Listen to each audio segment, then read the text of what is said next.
Hi, my name is HAZIM Gaber.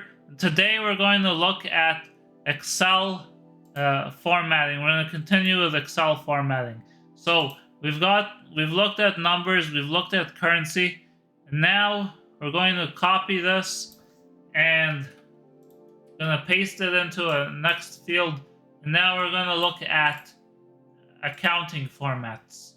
So accounting formats are the same like the currency, but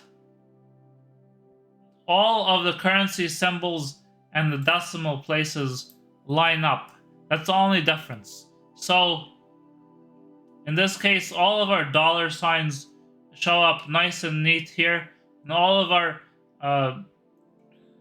our decimals show up nice and neat here. Now check it out. It doesn't matter how big our number is, it always lines up even with the bracket. So if you look here in our currency, we've got this negative $11.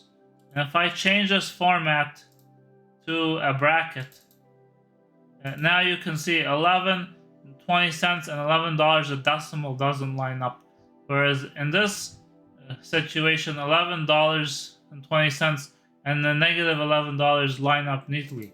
Even if I go here and I add, 4 decimal places, oh no. So if you add additional decimal places, then your decimals aren't going to line up.